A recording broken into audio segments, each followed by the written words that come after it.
जय हिंद दोस्तों। आपके लिए एक खुशखबरी आ चुकी है। एसएससी एग्जाम डेट आउट हो चुकी है।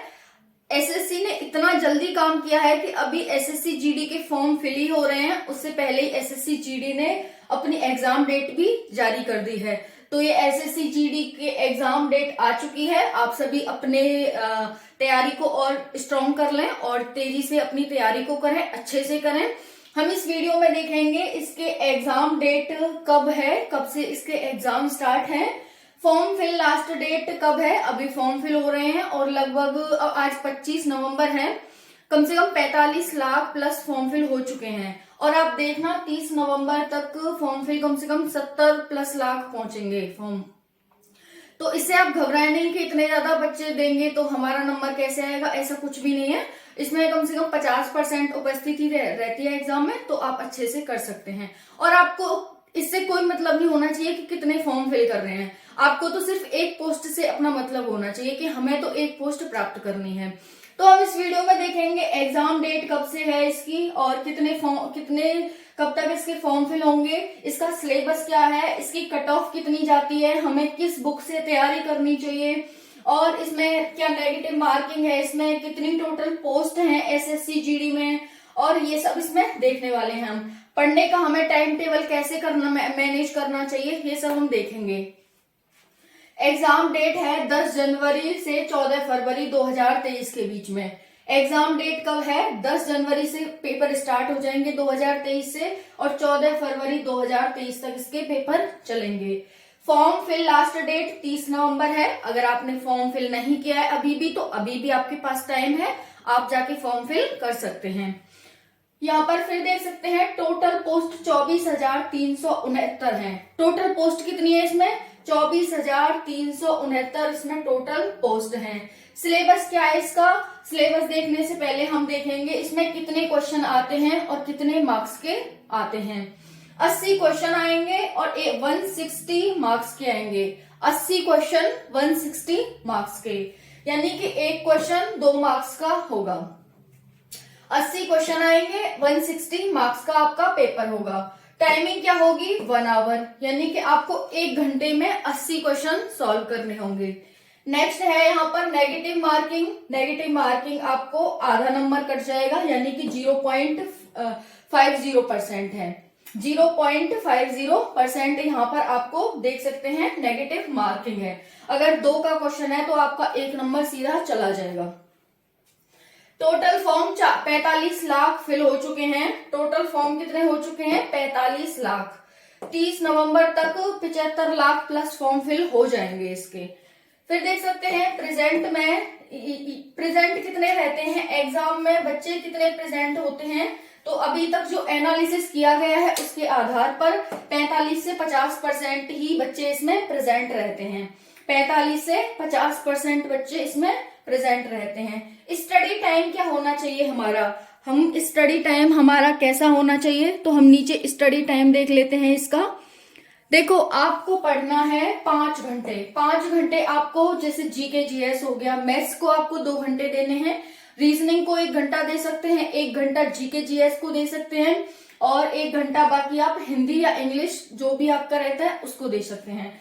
तो आपको यहाँ पर 5 घंटे पढ़ाई करनी है और 2 घंटे रिवीजन करना है। जो भी आप पढ़ोगे उसका 2 घंटे रिवीजन करना है और 5 घंटे पढ़ना है।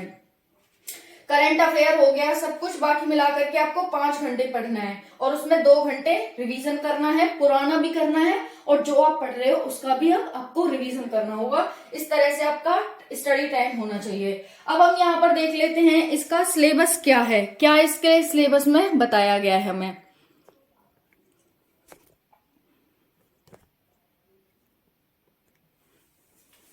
देखो, यहाँ पर इसका सिलेबस है, रीजनिंग आएगी, मैथ्स आएगा, जीके जीएस आएगी, इंग्लिश हिंदी आएगी। रीजनिंग 20 क्वेश्चन आएंगे, मैथ्स में 20 क्वेश्चन, जीके जीएस में 20 क्वेश्चन और इंग्लिश हिंदी में 20 क्वेश्चन। या तो आप इंग्लिश ले सकते हो या आप हिंदी ले सकते हो, ऑप्शनल है दोनों में से। 4 सब्जेक्ट लेने हैं आपको, आप इनमें से कोई भी ले सकते हो, इन दोनों में से। ये सभी कंपलसरी हैं और इनमें से आप कोई भी ऑप्शनल ले सकते हो। 20 मार्क्स के आएंगे ये सभी क्वेश्चन और 160 यानी कि एक क्वेश्चन 2 मार्क्स का होगा। अब आपको इन्हें कैसे करना है, एग्जाम में इन्हें सॉल्व कैसे करना है, तो जाहिर सी बात है सबसे ज्यादा टाइम तो आप मैथ्स को ही दोगे। तो मैथ्स को 20 मिनट लेके चलना कि 20 मिनट हमें मैथ्स को देना है। उसके बाद आती है रीजनिंग की बात, और ऐसे ही सॉल्व करना, या फिर आप पहले जीके जीएस को भी सॉल्व कर सकते हो, जैसे भी करो, बट आपको टाइम यही देना होगा। लगभग 2-4 मिनट इधर उधर हो जाए तो उससे कोई फर्क नहीं पड़ता। बाकी आपको ज्यादा टाइम ये नहीं है कि मैथ्स में ही लगा दो तो आप हिंदी को छोड़ दो, इंग्लिश को छोड़ दो, मैथ्स में ही लगा दो तो रीजनिंग को छोड़ दो, ऐसा बिल्कुल भी नहीं करना है। अगर क्वेश्चन नहीं आता है आपको तो उसे छोड़ो, बाकी क्वेश्चनों को उसके पीछे मत बर्बाद करो, जिससे कि आपका सिलेक्शन 1-2 नंबर से रुक जाए। ऐसा नहीं करना है। 20 मिनट आपको मैथ्स को देना है, रीजनिंग को 15 मिनट देना है, जीके जीएस को 10 मिनट देना है। सिर्फ वो तो क्वेश्चन देख के आपको टिक लगाने होंगे जीके जीएस में। तो इंग्लिश हिंदी में भी सेम यही करना होगा। 15 मिनट भी बहुत है इंग्लिश हिंदी के लिए। 20 क्वेश्चन आएंगे, 15 मिनट सिर्फ पढ़ के क्वेश्चन टिक ही तो लगाना है। तो आप यहां से लेकर के थोड़ा बहुत मैथ्स को दे सकते हो 2-4 मिनट, और जीके जीएस से लेकर के जीके जीएस के लिए तो 10 मिनट बहुत है, मतलब इतना तो इसके लिए होनी चाहिए 10 मिनट। तो इस तरह से आपको ये टाइम अपना देना है इनके लिए। ज्यादा टाइम कम टाइम आपको नहीं देना है कि आप किसी एक सब्जेक्ट को छोड़ के आ गए तो फिर आपका सिलेक्शन नहीं होगा। इसीलिए आपको ये मैंने बता दिया पहले ही। बहुत सारे बच्चों को नहीं पता होता, वो एक ही में लगे रहते हैं। आपको ऐसा नहीं करना है, इसके हिसाब से आपको चलना है। अब इसकी कट ऑफ की, अब प्रैक्टिस बुक क्या है इसके लिए, चच्चू पब्लिकेशन का प्रैक्टिस सेट ले लें। चच्चू पब्लिकेशन का प्रैक्टिस सेट, ये एसएससी का ही आता है, उसे ले लें आप और उससे ज्यादा से ज्यादा अपनी प्रैक्टिस करें। सभी सेट आते हैं उसमें, सभी चारों सब्जेक्ट के सभी सेट आते हैं, तो आप वहां से जाकर के इसे खरीद लें अभी से। और एक सेट कम से कम डेली करें, एक सेट तो कम से कम करें आप डेली। इस तरह से ये हमने सिलेबस देख लिया, कितना हमें टाइम देना है, कितने क्वेश्चन का आएगा, एक क्वेश्चन कितने मार्क्स का है देख लिया। अब प्रीवियस ईयर कट ऑफ, जो कि मोस्ट इंपॉर्टेंट होती है। जब बच्चे एग्जाम दे करके आते हैं, किसी के कम क्वेश्चन सॉल्व हुए होते हैं, कम क्वेश्चन किए होते हैं, तो सबसे पहले उसका क्वेश्चन आप देखोगे यही होगा कि इसकी कट ऑफ कितनी जाती है, क्या हमारा इसमें नंबर आएगा कि नहीं आएगा। तो इसकी कट ऑफ मोस्ट इंपॉर्टेंट है, आपको एग्जाम से पहले पता होना चाहिए कि इसकी कट ऑफ कितनी जाती है। प्रीवियस ईयर के आधार पर ही कट ऑफ रहती है, 2-4 नंबर इधर या उधर, बाकी इससे कोई फर्क नहीं पड़ता। नहीं तो इतने आपको इतने ही लाने चाहिए, मतलब इतने लाने चाहिए, उससे ज्यादा लाने की कोशिश करनी चाहिए 1-2, कि उससे रहे ना आप, मतलब वो एक आपकी जॉब से वंचित ना रह जाए कहीं। तो यहाँ पर प्रीवियस ईयर कट ऑफ देख सकते हैं, BSF, CRPF, ITBP, CISF, SSB, और यहाँ पर असम राइफल्स और एनसीए की। General, OBC, EWS, SC, ST. BSF के लिए 60+। देखो अलग अलग राज्यों की अलग अलग होती है। अब मुझे वो अलग अलग राज्यों की मैं लिखती तो यहाँ पर थोड़ा स्पेस भी कम था, इसीलिए आपको कम से कम 60+ लाने होंगे अगर आप जनरल में हैं और बीएसएफ की पोस्ट आप चाहते हैं तो। कितने लाने होंगे? 60+। सीआरपीएफ के लिए 70+ लाने होंगे, आईटीबीपी के लिए 70+ लाने होंगे, सीआईएसएफ के लिए 80+ लाने होंगे, एसएसबी के लिए 65+ लाने होंगे, एआर यानी कि असम राइफल्स के लिए 80+ लाने होंगे और एनसीए के लिए 80+ लाने होंगे। इस तरह से आपको मार्क्स लाने होंगे। और जैसे ओबीसी, ईडब्ल्यूएस, एससी, एसटी, तो इसमें 2-2, 4-4 नंबर आप कम करते जाएं।